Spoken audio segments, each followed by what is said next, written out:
Cool, thanks for coming. I'm Todd Dube, I work for CarMax. Real quick background on CarMax. Not a lot of people know about us. We're a very, very large company. 25 years. This year we did over 18 billion in revenue selling used cars, financing cars, and wholesale. We're the nation's #1 used car dealer in the country. Top 10 in the used car loan originator, and we've also been the best places to work 15 years in a row. Elizabeth, remember that? Fortune 500. Really great company, great culture, great company to work for. CarMax and Omni-Channel. I've got slides that kind of come up, and I did some animations, so I'm going to, in lieu of time to answer questions, I'll put all the bullet points up, let you guys read and talk about that. CarMax is on a journey to create an omni-channel experience. What we're trying to do, and we're doing right now in the Southeast region, is letting you buy a car wherever you want to buy a car, in the store, online, on your mobile app, do your paperwork. We can bring the car to you at work, bring the car to you at the conference, or drop the car off at your home. I'm hoping everyone's going to buy a car and drop the car off the conference today. So we're trying to create that experience. And in that, it's critical that our .com, our call centers, and our mobile app are doing the right things, the smartest things that we can for that omni-channel experience. Data science is a key enablement. Our CEO spoke about this in many press conferences as well as our press releases. It's a key enablement of the omni-channel experience. Allowing the customer to not only kind of move from mobile, I want to go and I want to sign all the paperwork, or you know what, I just want to text somebody and buy my car and then have them show up at my house and I'll sign the final paperwork at my house. That's what we're going to do. We deliver on that in the United States for the remainder of this fiscal year. CarMax Data Science history. I think everyone's kind of seen this history. Oops, go back. Data science has grown tremendously throughout CarMax. It's very smart analysts doing a lot of great work, doing really cool things around pricing, marketing, recommendations, and everything. It was a key foundational driver for us. Our data scientists were taking SQL code out of our data warehouse, and they're running that, extracting as much data as they can get to fit on their laptops or their thumb drives, and trying to work on that work in their Jupyter notebooks, trying to get to an answer or trying to come up with a model that makes sense for recommendations, any kind of mailers or anything like that. And that was a challenge. One, our data warehouse is fantastic, does a great job, but trying to put that compute on the data warehouse while they're trying to look and run their models in SQL and trying to do that work is very, very difficult for them. Limited space, limited compute on laptops. Ad hoc data sets. They're taking copies of data. Hey, this is a copy of data I had from 3 weeks ago. It's a governance nightmare because you don't know. That data may have changed. They don't know. They got it. They thought it was a good copy. So lots of challenges around that. And lots of times, too, with our models, some of our models that were affecting our .com, we had to rewrite those models that were either written in Python and convert those to either C# or .NET so they could run in our .com infrastructure. And that would take time. You couldn't change that model, affect the outcome immediately that next day. You had to wait 2 to 3 sprints in order for that work to happen. Our typical workflow worked like this. Teradata SQL, .NET, getting some data, exporting that data into Cosmos DB, .NET application would create recommendations, a matrix of recommendations for that, and our CarMax.com would access via an API. That process, that SQL, .NET, and the 3 other .NETs are custom apps. That data scientists wanted to change any kind of algorithm or any kind of measurement on that was hard-coded in .NET. It was very difficult or just time-consuming to change it. They wanted to change it. Hey, I wanted a new data element, or I want to add a new factor into my model. It was nearly impossible from a time perspective. And the data could change. We wanted to be able to affect that data.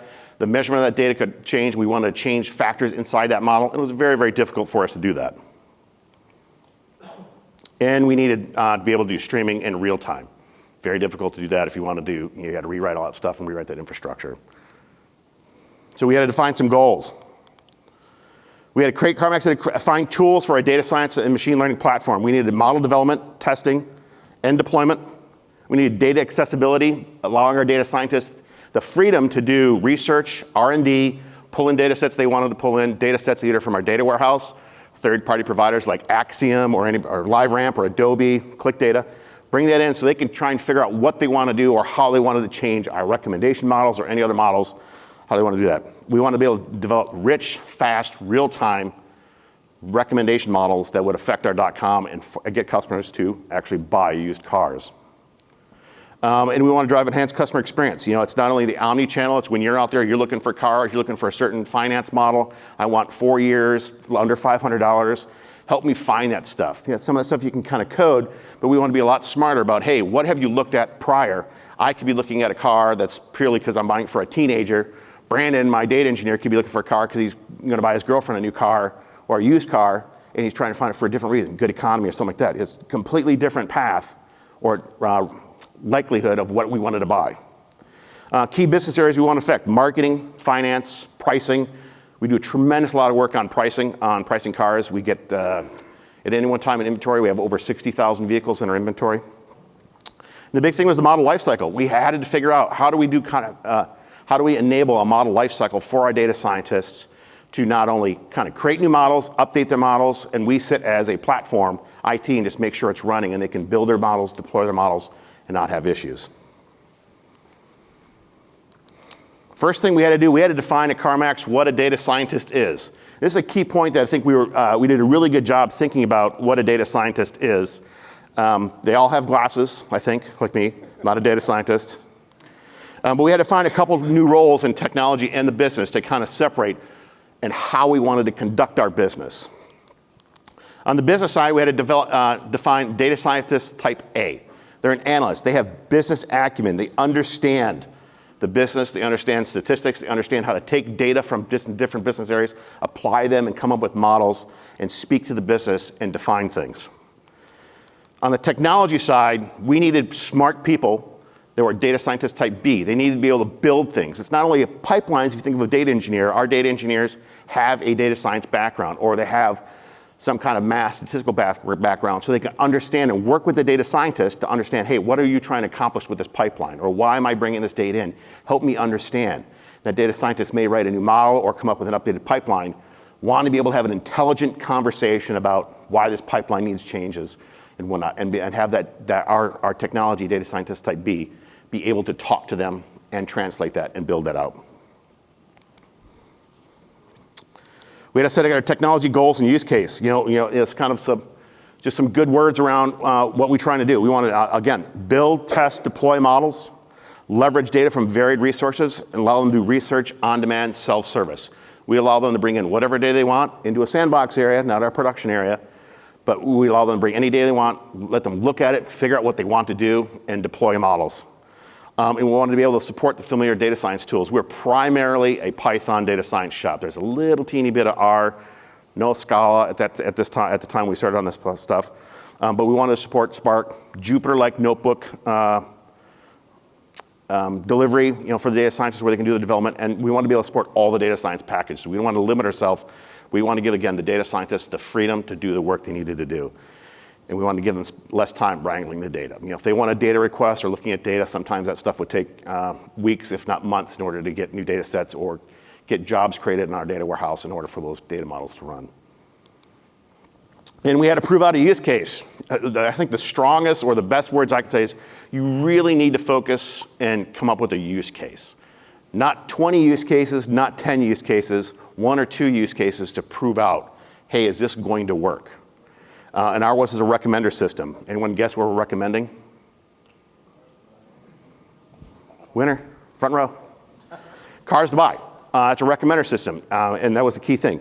We're also doing some other really cool things. I'll mention a little bit. Bidding clicks, we're doing off this platform. We're buying all our clicks through Yahoo, Bing, and Google through algorithms that we develop because we believe we can make better recommendations for the ads that show up for inventory that's near you. So if you're looking for a car and you're out of San Jose, we're going to give you recommendations, or those ads are going to show up on cars that actually really are in inventory in an area near you, and not just a car that you click on, it's not really there, sorry, or it's across the country. A bunch of other traditional marketing stuff, propensity to buy, P-buys, past purchaser models, all the stuff running as well. We quickly, once we got the recommender system going, there's a bunch of momentum that ran behind us. We had to come up with CarMax technology requirements. Fortunately, we didn't have a data lake. Good and bad about that. Good is we didn't have a data lake. We didn't have a lot of tech debt to deal with. Bad is we didn't have that experience. So we had to go look and find out, hey, how do we find centralized hosted data lake storage? Needed to find a catalog or something. If we're going to put data in our data lake, we need to catalog it in some way, whether it's Excel or is there tools out there. In my journeys, in other roles, there was really no one ever solved, hey, here's my metadata catalog. It's perfect, it runs.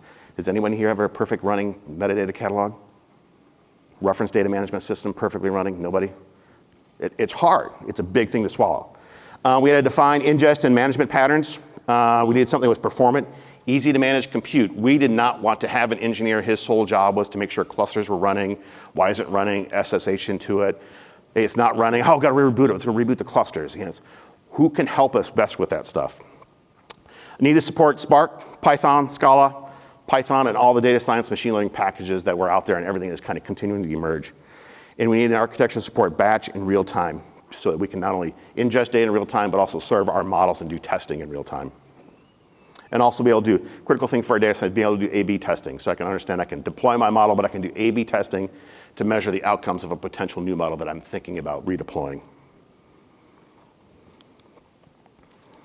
I'm trying to go fast through the slides and we can go back and answer all kinds of questions on this stuff. The other thing we had to do is we had to define DataLake zones, curation, flow. This was a fun discussion that lasted about 10 days. Everyone had a different opinion of what should be in raw, what should be in valid, what should be in refined. I've kind of changed my words on this. I'm trying to use curated. I think you've seen out here bronze, gold, and silver DataLake zones. It's just a way to define kind of where things land, why they land in those zones, have business rules about them, about who has access to what. This was really good, but man, this required a lot of discussion. Everybody had an opinion. Everybody. Everyone had lived through good projects. Everyone had lived through bad projects on this. So this is a kind of critical thing you got to define when you're setting up a data lake is your zones. Phase one. So we started in July. Partnered with a great partner out of Richmond, Virginia. I'm not allowed to say their name. Not sure why, but I was told no. That's okay. They're really good. Their name might start with CapTech. Not sure. We started in July, and in November we delivered a batch system that updates CarMax.com, all the recommendations based on click history, car inventory, customer behavior every day. So the recommendations, if you're on a car page looking at a car, unfortunately they're not positioned correctly, but that changes in the next month or two. But those recommendations are updated every day, which is a significant change for us. We saw engagements on this, I think I mentioned it here. We saw engagement on this going 7 to 10% better engagement on customers clicking into a recommendation while they're looking at cars. That's huge for us, because that's a 7 to 10% potential lift towards somebody potentially buying a car. Huge. We deployed that in November, and it was simple phases. We ran an agile approach. Started in July, we did POC. You can see up there we evaluated Kanaim, Dataiku, Databricks, Azure ML Studio, and H2AI. Who can guess what we settled on? Smart guy in the front row. And like I said, I'm trying to go through the slides, and I'll come back and answer all the questions you guys have on the slides on here. This was a big deal because we were able to really get this done quickly, prove out what we could do with a recommendation system in batch, deliver this to the business, show value, and like I said, quickly came on click bidding, and other models have quickly come on, and we're kind of crazy busy. And my data engineer, Brandon, he'll completely agree that we're kind of busy. So, phase 2 and 3. So we kicked this off immediately after that, kind of December, January timeframe, real time. So we wanted to take not only the click data, your behaviors that you're doing on the website, take that data in real time, ingest vehicle updates. So if you can imagine, we have 60,000 vehicles. The status of that vehicle can change multiple times. You could put a vehicle on hold, you could put a vehicle on hold, and it could be anywhere, and it's anywhere in the country. So because we can make a recommendation for you on a car, you may not care where it's from, because we do transfer cars, and the fee's not very expensive. Sometimes it's free, depending on the vehicle and the demand. But we want to make the right recommendations for you, and we want to be able to do that in real time with click data. So one of the critical things on here is not only standing up an API and allowing that model to be deployed in that API, so that's responsive, but also the architecture to allow the data scientists to test the model. Critical, because as we refine this and take other features and other data into this data model, as we mature this, when we go live, this goes live in May, it's critical that we be able to test that, so we're not detracting from customer experience on the web and not detracting and reducing potential clicks. Broader business user support. So again, a bidding model, propensity, lead, and other models in phase 2. user adoption and rollout to other data scientists. So we are quickly doing another set of training in June with our data scientists on the platform and bringing some other data scientists from the marketing and a couple other areas on the platform. We still have a lot of ways to go, bring other data scientists on, lots of things to do. Databricks has done a really, really good job. It's not a sales job, really good job on their features and the feature sets they're coming out with. Not sure what I can say or not say. Really cool stuff that really enables us to kind of go after some other data scientists that are kind of really used to their tools on their desktop. So some cool stuff that's coming out. You did what? Really? How? That's crazy. So we picked some cool technologies. We're an Azure customer. We do everything in Azure. Azure DataLake Store. We've picked Generation 1 just because that's what was out there. Gen 2 wasn't out there. We're moving to Gen 2 in the next 30 days, right, Brandon? Yeah, he hopes. Azure Data Catalog. Again, when we talked about we want to do that cataloging. So we picked a tool. Can't beat this. It's $5 per user per month. Uber cheap. If it doesn't work, turn it off, do something else. But it's been really critical because that's where you can go and see what data's in the data lake, why it's there, how it comes in. Is there any columns that we have to put additional encryption on because they have confidential information in there? So it's done a pretty good job for us thus far. Azure Data Factory. I'm not sure anyone used Azure Data Factory. Version 1, not impressed, a year ago. Version 2, which came out last summer, very impressed. A lot of features, functionality about just ingestion and creating pipelines. The great thing with version 2 is they integrated very, very well with Databricks. You can call natively your Databricks notebooks if you want to do additional aggregations, summarizations, or other pipelines in those Databricks notebooks, and you can call those natively right out of Azure Data Factory. Very, very cool. They've got Azure Data Flow now, which is kind of puts the T in this, the translation, and does some really cool stuff with translation. We haven't jumped into that yet, but it's been very, very powerful. Looks very, very promising. We chose Azure Databricks as you picked. So really, really cool. Allows us to seamlessly manage our Spark environment. Restart it, shut it down, delete it, move along. You can add configurations in there if you want. The data scientists want certain packages for their jobs to run. We allow our data scientists to spin up almost any cluster. We kind of try to keep an eye on it so they're not spinning up GPU clusters and running the dollar clock on there, but we really allow them to do anything they want to do. It's PaaS, so if we don't like it, we can turn it off. We really kind of went down this, part of our technology choice was picking technologies that we could easily switch out, not stuck in any long-term contracts. But I tell you, man, everything has kind of worked out very, very well. MLflow. We had a presentation on MLflow.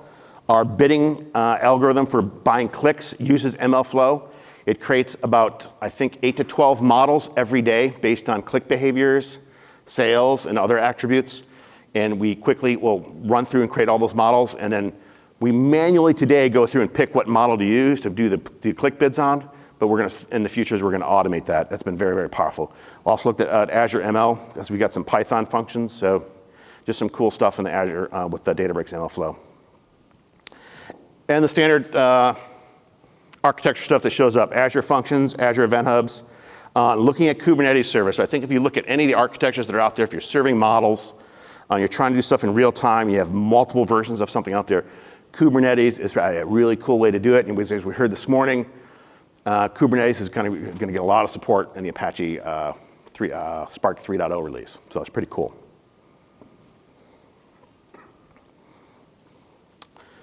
Unified data processing and ML batch recommender. This is the architecture.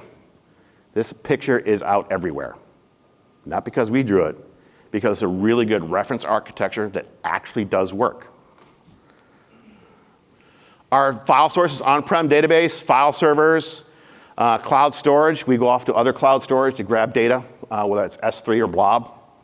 Another file server, so it's SFTP, we grab some data from. We ingest that in Data Factory. Spark does all our batch processing today. Data store in the data lake, we do our data cataloging. We have a Hive metastore we use in SQL Server, which is just an easy way to create a shared Hive metastore in SQL Server.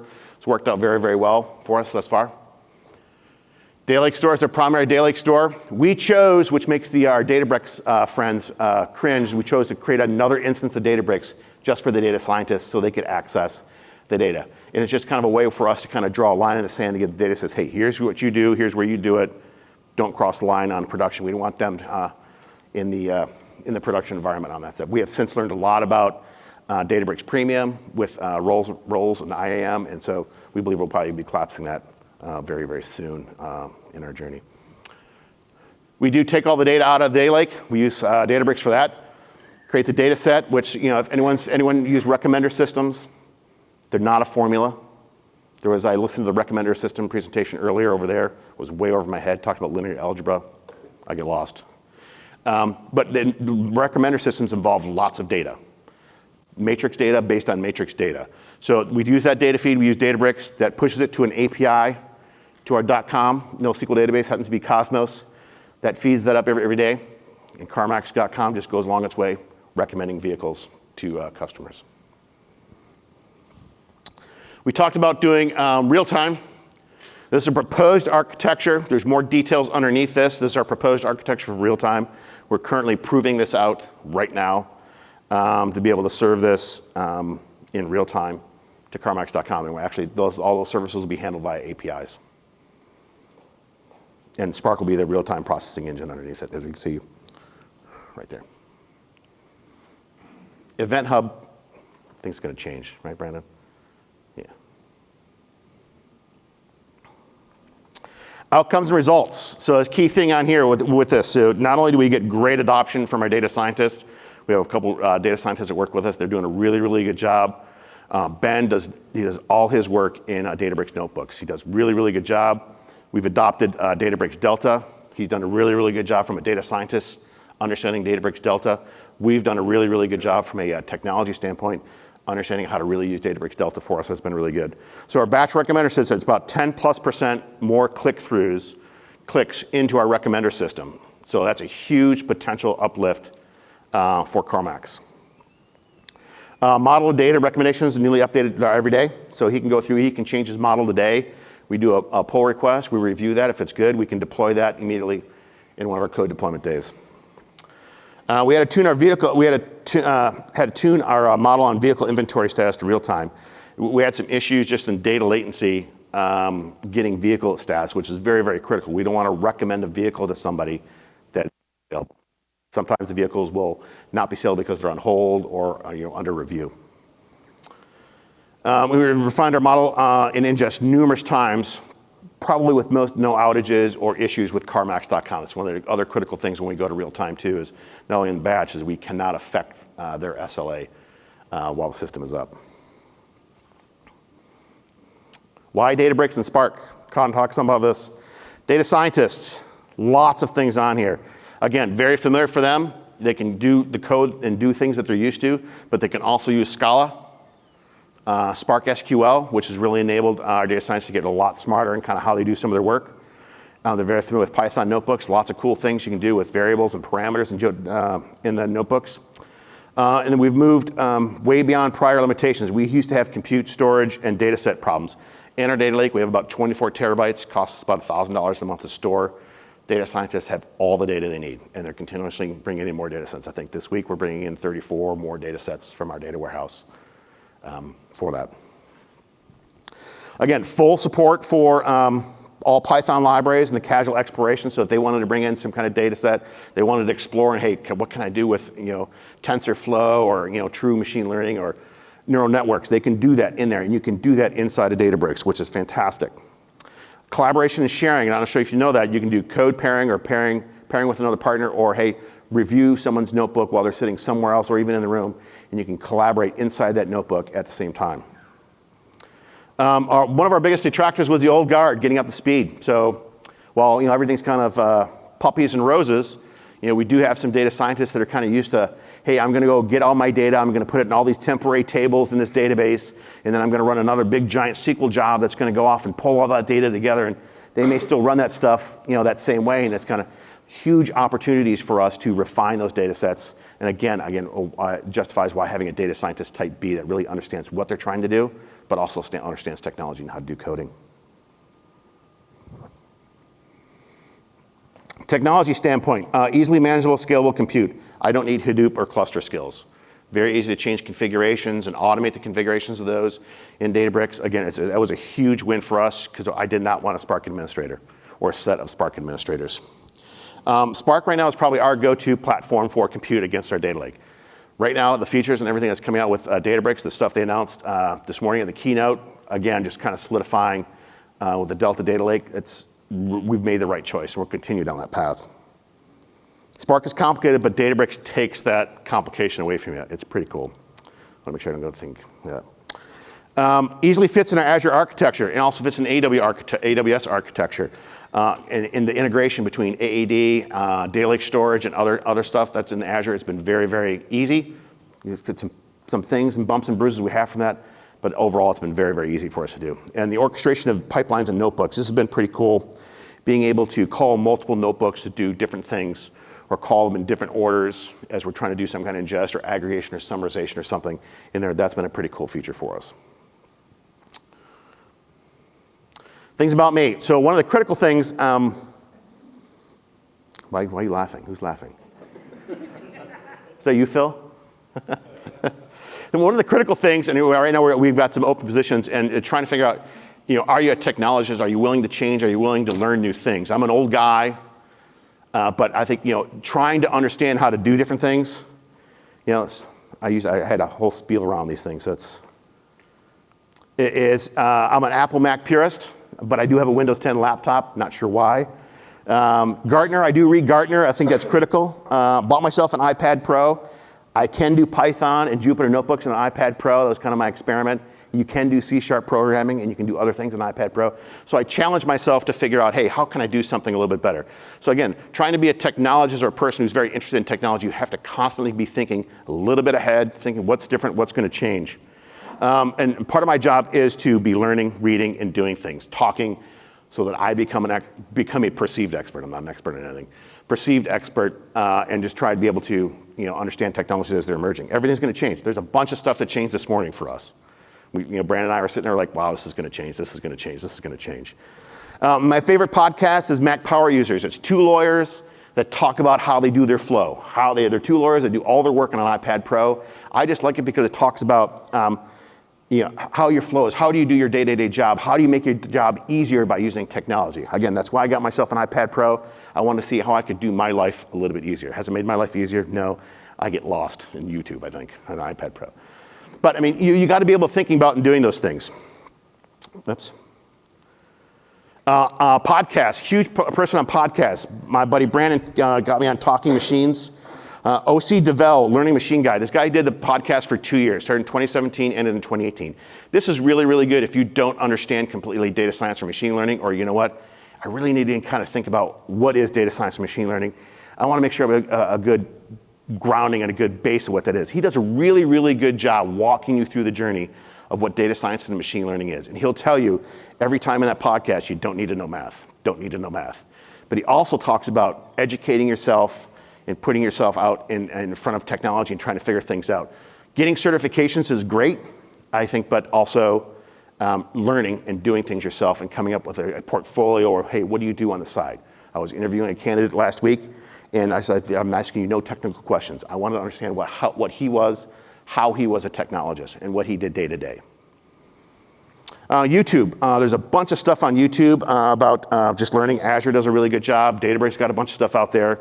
And then 2 really good books. When we started on this project, I needed to really understand linear algebra. I took calculus and differential equations in college. That's all I know about those. So this was a really good book for that. And then recommender systems. If you're really into recommender systems, go get this book. It's about an inch thick, hardbound book. You can get lost in there all day long on recommender systems. It's pretty cool.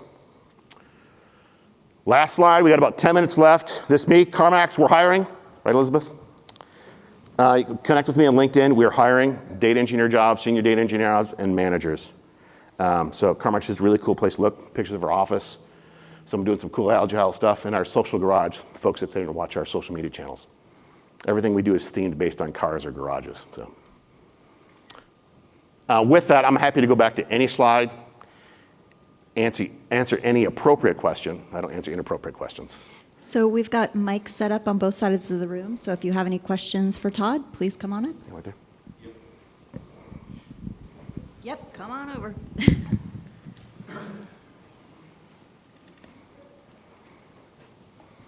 Todd, thanks. Yeah. Very inspiring and a lot to learn from you guys. One or two questions, and I want to be sensitive to everybody else. From a point of view of Kubernetes, you talked about your thought process to think about Kubernetes. What kind of use cases do you think, other than the cool technology perspective, where do you think really the application of Kubernetes comes in? Model testing, model A/B testing. Okay. How can I quickly and easily deploy models? Azure's got some really cool stuff. I think Azure talked about some announcements this morning. Can't quite recall them, but I immediately connected. This is going to make deploying my models quicker and easier into a Kubernetes service. Because you can run multiple services in there. Azure Kubernetes Service is great because it's PaaS, not buying a license. Makes me pretty happy, makes my management pretty happy. I just think that's kind of the, you read the reference architectures, that's kind of the way to go. Not going to choose that initially for our real-time system because I think just introduced too much risk. But if you go out there and you look, that's kind of a lot of people doing it. And you'll be surprised how many people use Kubernetes behind the scenes in order to deliver their PaaS services. Gotcha. The second question is, what kind of challenges have you seen when you operationalize models? You guys are big time in terms of real-time recommendation systems and engines as an enterprise. The classic architecture you drew is pretty self-explanatory, but what kind of challenges have you seen when you've taken to operationalize this in real-world context, right? It's not been like the pipelines. It's been kind of just getting bit by technology, permissions in a data lake. Trying to deploy, trying to figure out how to do CI/CD so that you can deploy, notebook changes and trying to automate that stuff. So one of the things we're trying to think about, I know Brandon went to a Azure DevOps session on that stuff. How do we go through and, test, notebooks that are in Databricks? Can't run lint against that. You can't do kind of unit testing that. That's kind of been our biggest challenge, is kind of because we really want to automate things. We don't want to have people that are pushing buttons, reviewing code, looking at pull requests, doing this. We would love a lot of automation. That's kind of been our big challenge. It's a big gap we have in our architecture. I think the other thing is that things are changing, man. Databricks does a release, I think, every month. I don't know. It's crazy, fantastic. I love it. But trying to keep up with that. Hey, like when MLflow came, hey, can we do this? And we're using Databricks to bring it inside of our VNet so we can run our Spark clusters inside of our firewalls on Azure, so we can actually operate on confidential data and not have to do all the encryption. That kind of stuff is really cool, but it's changing and trying to keep up with the backlog, keep up with the demands of what they want. But the other critical thing is educating our data scientists how to do this, how to do their jobs differently. I'm used to writing my Python on Jupyter Notebook and my SQL on my data warehouse, and it works. And we've had a data scientist on our team do that. It's great. It's ugly, and it doesn't run efficient, but it runs. And this is my last question, I promise. Yeah. Do you have a mature data ops approach at this point of time? For our data lake, yeah. If Brandon raises his hand, that's our maturity model. He's right there. That's our maturity model, and we're working on it. And what we found is that's the most reliable in DevOps, just so that you know. Yeah. So. I mean, it's challenging because the tools that we have chosen as an enterprise don't quite fit correct. GitHub, great. But we're really going to take a really hard look at Azure DevOps. Really a lot of promising stuff for us in that stuff. So thank you. Great questions. Cool. So it's interesting that you use Azure Data Factory for. Is that for all of your pipelines into Yes. Azure? Mm-hmm. So question, and you can answer or not, maybe proprietary. Do you use SAP at all for any of your core ERP systems? No. Right, very fortunate for that. They make multiple copies of their data. We do that all by ourselves in our data warehouse. I don't need a vendor to do that. It's very difficult to get data out of SAP from an application layer, but that's a whole different concern. So I'm curious on the people aspect of how you're structuring your team. We're going through a similar step as you, and we picked almost all of our same technology look exactly the same, aside from Azure Data Factory. However, it looks almost exactly the same. How are you going about for your data scientists? I guess I should go back. Do you have an analytics department where you kind of have everyone that reports under the analytics? We have several analytics. So our key business use case was marketing. Okay. We have pricing. We have finance. We have auto finance. And this is all different. We have strategy. Teams. These are all different groups. Is that under a different hierarchy? Is it they all fall under each of those business leaders. Oh, so they actually fall. So that's my question then. How are you strategizing from a people aspect to get those people onto the platform? And then two, how are you managing priorities throughout those different teams? And then last, and I guess number three, how do you I guess it goes back to number two. How are you dealing with those competing priorities? Because I'm Yeah. assuming you have those competing priorities. Yeah, coming we from do. We have a backlog. See all those cards? Those are our backlog. We have to prioritize that. So one of the great things in our culture is, my director and my VP, they look at us to lead and make decisions on how we prioritize stuff. So I will sit, if you guys are the 3 data scientists, we'll sit and we'll prioritize those together. I will not wait for a leader. Leader can be tiebreaker, but if I take a tiebreaker to a leader, they'll be like, why are you here? They want you as a team to figure that stuff out. So you have to partner with the data scientists. So right now it's only in marketing, but we're gonna kind of go out on an edge and go to our pricing folks and see if they can come. We have another training session in June. But we're gonna do some internal training. Here's what we've done, here's what we've done with our platform, here's what we've done with the architecture, here's what it means in the terminology, and try and get them to start to adopt. You can't do it, you can't swallow the big giant elephant. Did I answer all your questions? Hope I did. Yeah. 5 or so slides in, you had a picture of data governance at the bottom, kind of as a foundation piece, and I was wondering if you could talk about that in terms of. So one of the key lineage things, and here's the version. bad part about me having animation on my bullet points. Dang it. Who did this? I was trying to be cool, and then I realized I only had 35 minutes and I had to have questions. So anyways, governance. So one of the key things on there was with the governance. Sorry, I'm gonna need it, otherwise I can't remember my words. Sorry. Oh, screw it. So we wanted to be able to not only govern, so we didn't want to make multiple copies of data in there. So we kind of like, okay, we're going to use a data catalog. We actually have a data governance team, but we wanted to be able to decide what, as a team, what went in the data lake, and we cataloged it correctly. And that's kind of the critical thing. I think our next step in governance and the governance maturity is going to let our data governance team start to say hey or nay. So like the 34 new tables that we were bringing in, I forced the data scientists to go to data governance and have them validate. One of the key things is our data science. They'll go off, they'll find the tables in our data warehouse. Oh, these are the ones I want. Perfect. And we'll find out, well, no, those are the old versions of that stuff. We still populate them because that supports this. So we're having them really validate with our data governance team to do that. And they'll go off to the business leaders. So we have defined business leaders that own certain data marts in our data warehouse. Customer, vehicle, finance. Are you finding Databricks helps you in any way in that? I'm thinking it does. We've kind of thought about, we've tossed around doing some stuff. We're kind of doing some governance on our own. Brandon wrote some really cool scripts in Scala to kind of go off and figure out, hey, do we have partitioning issues? Do we have other governance issues? And we actually found through some random searching that we had some fields in a click file that weren't encrypted that should have been encrypted based on our rules for encrypting rules.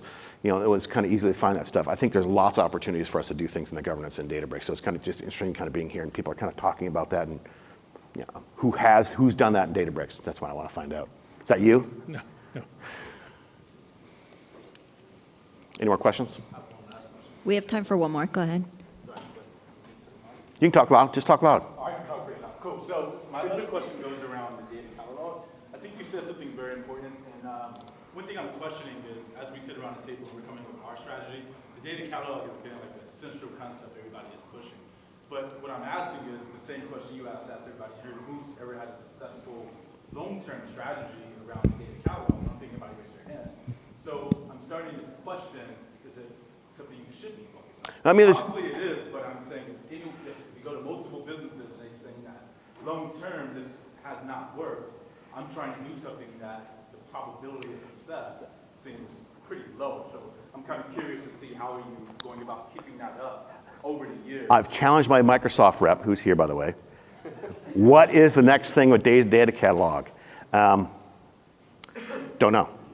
I think it's great we have someplace. Hey, do we have customer, secondary address in the data lake? Great, go on Azure Data Catalog and just take customer space, secondary space address. And it shows you what tables and fields, shows you where it's coming from, and shows you where it's sourced into the data lake. I think it's a starting point, short of doing something in there. We're hoping for some more automation on that stuff. We got stuff in the backlog to automate more of that stuff that we want to do. But it's a start. I'm not going to raise my hand and tell you it's complete because no one else did. I don't want to be a person. But in my journeys prior to CarMax, it was just really no one ever did that. It was everyone bought some tools, spent a lot of money on them, but they're hard. It's hard. All right. Thank you very much. Thank you all for actively participating. And thank you, Todd, so much for sharing your story. Thank you.